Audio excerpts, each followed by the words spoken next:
Okay, hello, I'm back.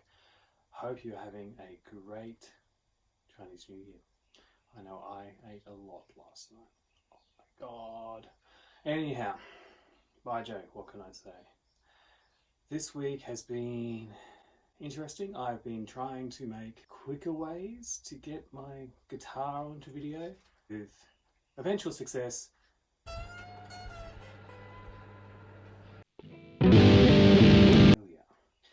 But it seems like the more convoluted gets, the better result. It's just with the gear I'm using at the moment. So I've got like a mixing desk and stuff. So depending on what I want to do, I do it slightly differently. I wanted to talk about teaching because I'm a teacher, obviously. But what goes into it? When you rock up to a lesson, what do you think the teacher's done beforehand? Are they just going to teach you what they know? Which is pretty much the general idea. But should a teacher be putting in a bit more effort and teaching you to be yourself? That's the real goal in music, isn't it? To be you, to have your voice come through you. So what I like to do, and sometimes this can drive me nuts, I now have a love-hate relationship with Old Town Road. Like, seriously. The song is, to me, feels very engineered to succeed, and it has done that. But it's got some real genius going on behind it as well, like the chord progression and the melody, how that last note turns the last chord into this minor seventh, and dragging country and hip-hop together. It just sounds like a country song with trap beats, which is weird. Finding new material. I can sit here and teach people how to play Slayer and Metallica and Bach all day. It'll make me very happy. But they would all end up sounding like me. But I want them to sound like them. First things that you want to be able to get out of a teacher, and that is obviously to operate your instrument. So I will spend first lessons, teaching you how to put a finger on a string and make it not sound crap. Because lots of people come in and they're like flat-fingered and just getting rubbish noises. And eventually you get them to go on their tip. And staying on the tip isn't the be-all and end-all of playing. You will have to go flat, or your bar chords and stuff. But staying on the tip is just easier. Dropping your thumb, even though you see everybody, they play with their thumb up there. Start off with, your thumb goes behind the neck, somewhere. Yeah? So that you've got something to push against. It's easier to push against your thumb than it is into your palm. And you just have more finger available, so it's easier to play. So just getting the basics down. Teaching simple songs. Everyone has to learn Three Blind Mice and things like that. But you try and move away from that as quick as you can and get a combination of tried and true pieces that are basically studies. I'm teaching classical guitars is real easy because there's studies for every technique, which is great. We're going to do an arpeggio study today. We're going to do a scale study today. And you build up your techniques. Contemporary stuff. There's no deliberately written studies per se, but you can find pieces that focus on a particular technique. It's like learn how to do a rake in an arpeggio. You can start off with a straight arpeggio, and then you can turn it into the rake thing. And you can do it with pick and fingers, obviously. And there's other arpeggio pieces, and then you just learn how to play riffs, and you learn how to play chords, and you try to learn just ways to make it easier. A lot of guitar teaching is problem solving. The first problem I have to solve is, what do you want to play? And how do I get you there? If you come in and you want to learn how to play country, teaching you Slayer is not going to help, because there's not a lot of palm muting and melody and riffing. There's a bit. Lead. You're going to be playing rhythm 80 to 90% of the time, unless you're a guitar hero and you can just have a band behind you and there's no singer and you just play solos all day long. Even then, you're going to want to riff out, get in and do rhythm. The rhythm's cool. So working out a plan with the songs you want to learn, songs that will get you to where you want to be. So it's a lot of fun, really. But there's a lot of work that goes on in the background. I have to learn these songs. B, I have to try and pick the popular stuff. I mean, you teach top 40 songs, and this is getting harder because there's less guitar-orientated music. So you end up learning the melodies to songs. You know, learning melodies to hip-hop songs is a bit odd sometimes. So people still going to learn the, you know, tried and tested songs that are just there, or you just got to learn the chord progressions that go along with these songs and try and sing. Singing is also important. Even if you're never going to be a singer, you need to be able to produce a melody from your head. So the quickest way to do that is built into you. It's called your voice. So if you can hum a tune, if you can da-da-da your way through a tune, then you were getting that first step of getting music from your head out there. The next step is turning that da-da-da into pluck, pluck, pluck. Because otherwise, your hands are playing the music. Learning music with your ears is the way to go. I mean, there's definitely things you have to see to understand. It's like you have to watch where someone's putting their finger. But if all you're ever doing is reading tab and watching how people play, you're not listening to what you're doing. And I've had people come in and they play and their guitars are always out of tune. It's like my favourite question, how often do you tune your guitar? I'm like, 3 p.m. on Thursdays. I'll stop playing or I'll tune in the middle of a song. If it's out of tune, it sounds bad. But so many people cannot hear that they're out of tune. Some people can't even hear they're playing the wrong notes. I'll stop them. It's like, what's wrong with that? Do you know? It's like, no, I'm following the tabs. Yeah, but it's in drop D. Oh. And they don't even retune bad tabs out there as well. You can't always trust. I mean, who's putting the tabs up? It's just someone who's, you know, using their ear trying to work it out, putting a tab up. This is what I think it is. Even with the published tab books, there was the one from Extreme, and I saw in an interview once they were saying, "Oh, the tab's all wrong in that, but didn't you sign off on it?" It's like, yeah, but we didn't care. It's all, it sounds right, it's close, or they just don't care. Someone else writes them out. The artist isn't always writing it out. If you can get one that's written by the artist, say like Ola England, he has his album out and you can buy the guitar version of it and it comes with a book. He has written the tab. It is going to be right. Even in classical music, I have a score from Maximo Diego Pujol. I had a masterclass with him and he's like, "Oh, I hate this book." I'm like, "Why?" He's like, "Oh, it's wrong." The editor just added bits, so he just got through with a pencil and fixed it. So now I trust that score. But I have little faith in 100% accuracy in every piece of music you're going to pick up, even published scores. So use your ears. If it doesn't sound right to you, play what sounds right to you. And remember, guitar's beautiful. You can play the same note anywhere between 4 and 7 different places. It might say to play this, it could be this. Play the one that feels right to you. And it's all about articulation as well. So am I playing, or am I playing?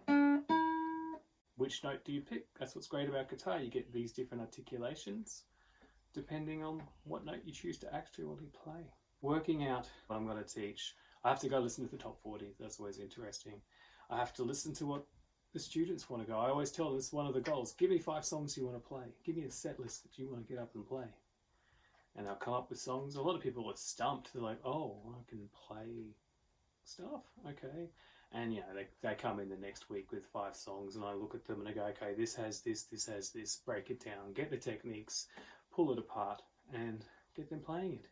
And a lot of the songs, they can play some or all of fairly quickly. It all comes down to practice.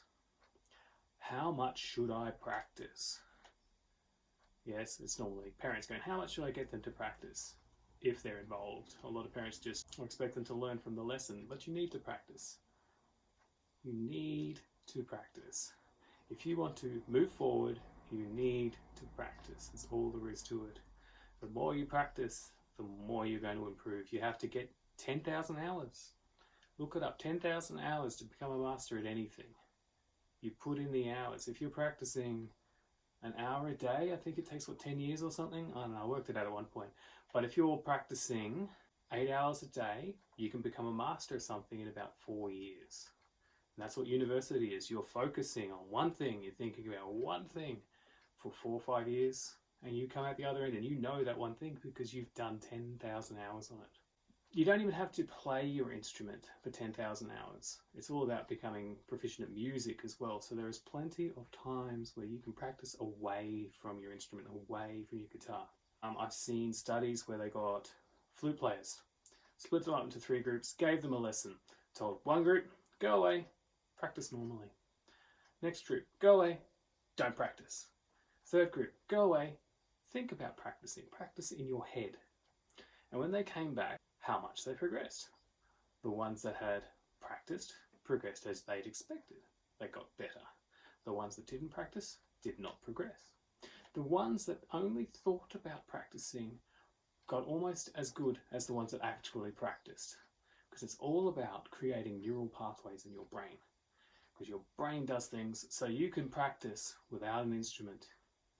And there's other things to practice. You can be thinking about scale shapes and thinking about chord shapes so that you're getting that memory and it turns into muscle memory. But if you're having to think about things, then it slows you down. So if you can think about things until you know it. I always love this test with kids. It's like, what's 2 plus 2? 4. What's 2 million divided by 7? Or maybe not that harder sum. But just even like, what's 14 times 3? And they'll be like, and they can work it out. But that's what happens with music. When you know what 2 plus 2 is, you can play it. 14 times 3, you have to sit there and work it out. It's going to slow you down. So you have to know the more complicated stuff. You have to start by knowing your basics. Then you move on. So once you know something, then it's like, okay, I know my major scale. And you can play it. I know my chord scale. I know this, I know that. I know 100 different licks. And you can just start putting things together a lot quicker without having to work stuff out. So once you know your major and your minor scale, or your modes, find the home note, work out what mode you're in. That's your notes. You've got 7 notes or 5 notes to work from. If you can work out what those 5 notes are and eliminate the rest of them, then it makes it so much quicker to work things out. So learn your theory. And you don't need to be at the guitar to do this. You can think about it over dinner. You can think about it on the bus. You can think about it on the toilet. I don't care. But that way, you're not wasting time on the instrument where you want to be working on your muscle memory, where you want to be working on your dexterity and concentrating on the physical stuff by wasting time thinking about the theory when you don't need an instrument to think about theory. To sing, how much do I need to practice? The more the better. But I find at least 15 minutes a day and you will get better. Now, making good time of your practice. Here's the killer. So many people sit down and waste their time on the instrument. But if you've got limited practice time on the instrument, don't spend too much time practicing theory. I like to split up my practice into 3 parts. First third is technical. And that is also your warming up. So you play your warm up. Practice your technical work. When you're practicing your technical work, you've got to repeat things a few times. And every time you repeat it, you should focus on a different aspect. First time, are the notes right? Second time, how's my left hand going? Am I playing cleanly there? Then, is my right hand okay? Is my tone good? Is it synchronized? So you can't think of all these things at the same time. But you separate them enough, they start coming together. Eventually, that last time it's like, does it all work? You stop thinking about it, just play it and listen to it. Does it all work? Oh, there was one bum note. Let's focus on that note. So there's isolation techniques in there as well. So just pick a few techniques. You don't have to practice every technique every day. Pick the ones that obviously need work, but you don't need to even practice the hard ones every day, every other day, and cycle through things. There's plenty of plans out there for what you should practice when. On to the second third. This is your new material. So get your new pieces and play through them. Isolate bits, back chain them, do whatever it takes to start polishing them and getting them up to speed. Third is practice your old pieces. Practice them, keep playing them, keep making them better. You will find that you can build up a repertoire of hours of music. And again, don't play the same thing every day. So if you've only got 10 minutes, you're practicing for half an hour, your last third's 10 minutes, pick 3 songs. Just play them or maybe pick 2 songs if you want to make sure that you stop and fix things. Don't practice stopping is another one as well, for all parts. You have to be able to play through it. So even if you make a mistake, keep playing. Because if you're playing a piece and there's a hard part and you keep messing it up and you stop and you start at that part again, you just teach yourself to stop there. You remember, oh, this is the hard bit, this is where I stop. You might not think that consciously, but unconsciously, this is where I stop. Play through it. But that's what you do. What I do to get ready for teaching, gone off track, I digress. So I learn your music. I identify the stuff that I know that'll help you get to where you want to be. And there's just lots of admin. I have to email everybody, make sure everyone's got the right time slot, make sure everyone's paying, make sure everyone's happy, and that the business side of it runs smoothly. And just, I still have to practice. So I have to learn your pieces. I have to make sure that I'm playing well enough that you don't walk in and go, who is this chump trying to teach me to play when he can't play anything? You really want to be involved with your teacher. Ask questions. Teachers love it when you should love it when you ask questions. If they're just strict and go, this is what we're doing today, blah, blah, blah, then it's like, well, okay. But if you're asking questions, it shows the teacher you're engaged. You will get more out of your lesson. If you're showing interest, they'll put more effort into you. How to get more out of your teacher? Show some bloody interest, practice, and you'll get more out of your lessons. You will shoot past all the other students. You're thinking about it, you're making sure you understand. Don't just sit there blankly and go, okay, and then not really do what you're being asked to do. If you don't understand, ask questions. Teaching, there's so much to it. But you have to learn your basics. You always have to learn your basics. You always have to build a pyramid. I want to play this piece up the top. I want to play Satch Boogie. I want to play Asturias. You got to work up to it. You got to learn all your theory. You got to learn some mid-level pieces, learn some higher pieces that build into that. Because these big pieces, they have so many techniques and so many things going on all in one piece that you can't just learn it. Like you might have to learn 5 studies to get 4 bars to work. Build up to things. Stay persistent. Practice. And you'll get there. Ask questions. And you'll get there faster. So that's teaching. That's me for this week. So if you have any comments, any questions, please chuck them down. I'll see if I can get around to them. If you want to hear me ramble, if you want to hear me play, there'll be some of that coming up. Please subscribe, hit the notification bell. And until next time, have fun.